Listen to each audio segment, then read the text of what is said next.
So, Mickey, thank you very much for hosting this each and every year and what you've been able to do. Two is to take a moment, because this leadership is in the room, and I think you heard Emilio speak to it, and that is, if leadership is to mean anything, it is to act when it is most urgent. It is to use political capital when it is most necessary, or personal capital when it is most necessary, regardless sometimes of the consequences of doing that. For some time now, a couple of these luncheons, I have been saying about the immigration issue that it is not simply about our brothers and sisters who languish in the darkness, undocumented in this country. That the question of immigration in our country is about each and every one of us, no matter how high, one of 100 United States senators, no matter how successful and entrepreneurs Emilio and Gloria Estefan have been, or whether you are the treasurer of the United States or the CEO of a Fortune 500 company. This issue of immigration, the debates that we have heard the last time we had immigration debates in the United States Senate, where senators would get up and say, those people, esa gente con desprecio. This is about each and every one of us. And now, what we have been trying to create a consciousness of for some time comes to the forefront because of the actions of a governmental entity in Arizona. That crystallizes for us that this is not just about the undocumented, but it is about each and every one of us. You know, there are over 200 cases, Emilio and I were talking about this earlier, 200 cases that we know of United States citizens and legal permanent residents of this country who have been unlawfully detained and arrested during immigration raids in violation of their constitutional rights. One of the latest cases being a young Mexican-American Iraq War veteran who was detained for 3 to 4 months in an immigration detention facility before his citizenship status was determined. We cannot afford to be second-class citizens in this country under the Constitution of the United States, and it takes leadership to stand up and speak out.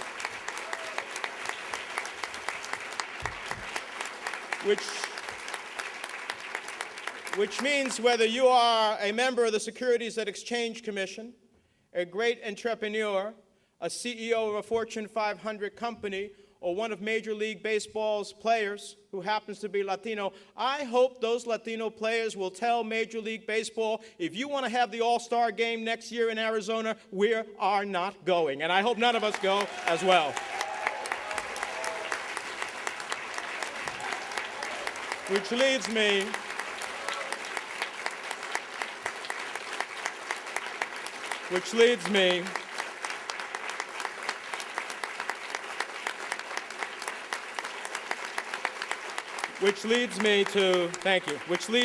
to why I really came here today, but it's all, I'm going to close it in a way that I think you understand. Yeah, I'm upset to say the least. But I am thrilled to be here for my friend Emilio Estefan, because he embodies the type of leadership I was just talking about. You know, Emilio came to the United States as a Cuban refugee. And I know we say that, and it sometimes, you know, lacks the impact.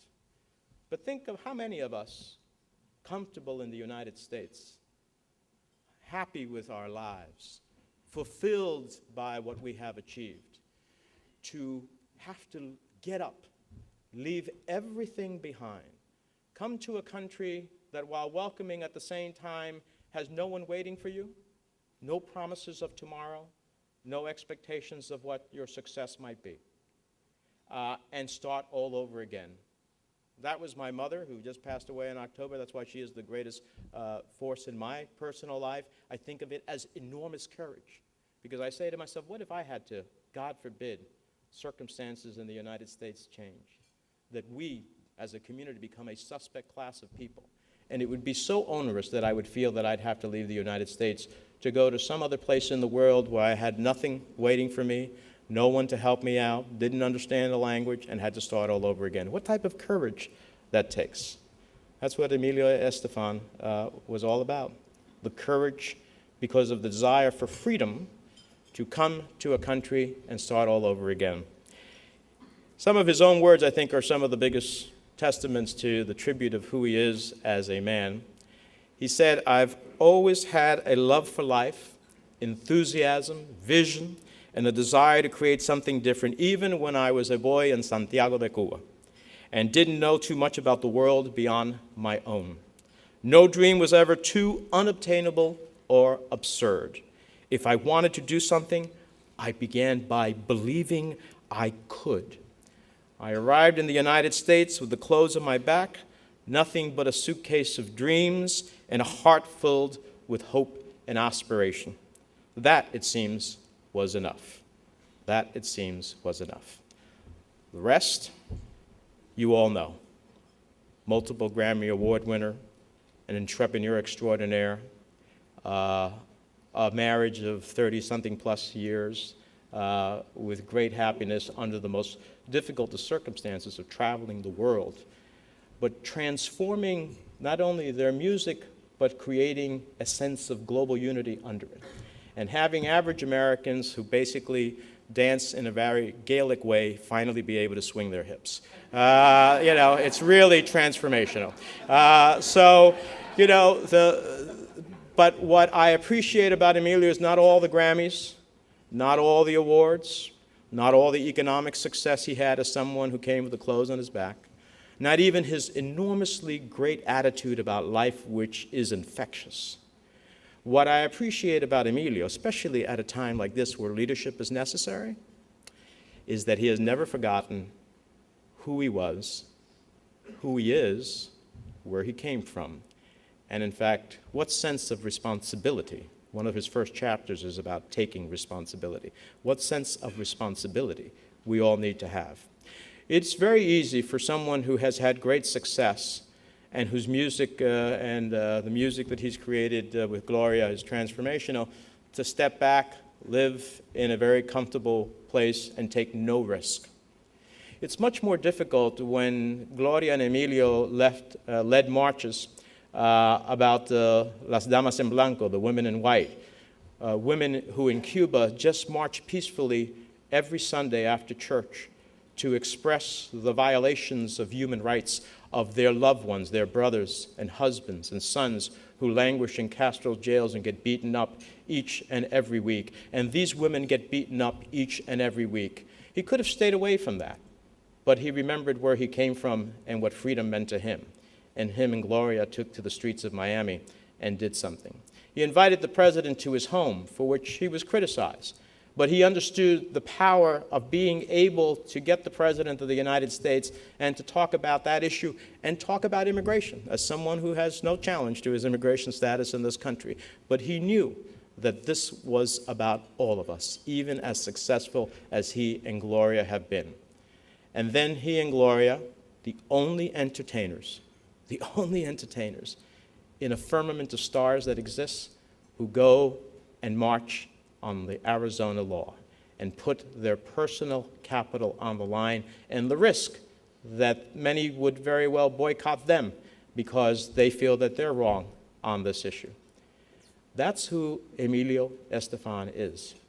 That is really the success of the individual. That is why I think that he is an inspiration to all of us. And that's when I read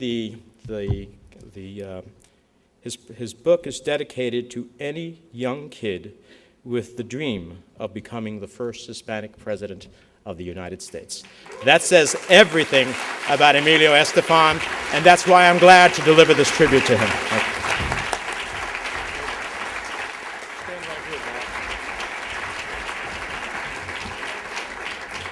Senator, I'd like you to join me in presenting the Nambe Eagle Leadership Award, presented to Emilio Estefan for his outstanding contribution to the Latino community. Thank you so much, Emilio, for being with us. Let's go take a picture right here.